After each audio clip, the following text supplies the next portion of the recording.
All right, Bank of America agrees to pay $150 million in order to settle claims that it misled investors having to do with bonuses paid related to the Merrill Lynch acquisition. All right, well, let's find out more. Brian Charles, RW Pressprich, is my guest. Good to have you with us, Brian. Welcome to Bloomberg. Thanks for having me, Pimm. What does this settlement mean for investors? Do they get to kind of draw a line over these legal woes that Bank of America has dealt with having to do with the Merrill Lynch takeover? Well, hopefully, from one perspective, the company has reached an agreement with the SEC, a revised agreement relative to the $33 million agreement that was rejected by U.S. District Court Judge Rakoff earlier several months ago. They've come up with a revised agreement to settle the case for $150 million.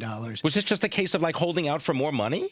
I'm not exactly sure, but at least this settlement, it still is pursuant to approval by the judge, but at least this settlement does address the distribution of the funds to go straight to B of A shareholders. I'm not sure exactly when this will be pursuant to an order later on, but it should be dispersed to B of A shareholders as of the time of the merger. So do they get to kind of breathe a sigh of relief as far as the shareholders are concerned?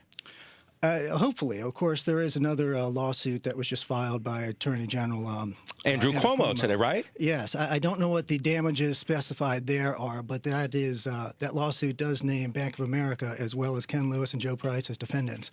I'm not sure exactly what the outcome of that will be, but I believe they will explore the environment that that was pervasive at the end of 2008, in which the financial system was near collapse. I imagine they will explore what would have happened to Merrill Lynch if B of A had not secured the merger, and I guess I would imagine that the case will explore exactly who is being damaged by this case. On one hand, the indictment alleges that B of A misled the government by threatening to use a MAC clause to back out of the merger.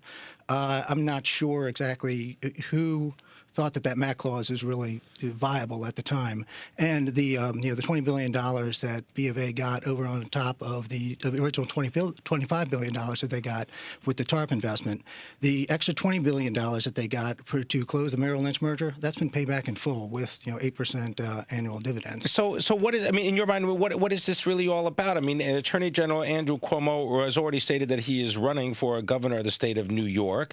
You've got defendants that are being listed. It's the former CEO of Bank of America, Ken Lewis, the former CFO of the firm, Joseph Price. In your mind, is this, from an investor point of view, I mean, is this politics that's getting played out in Wall Street?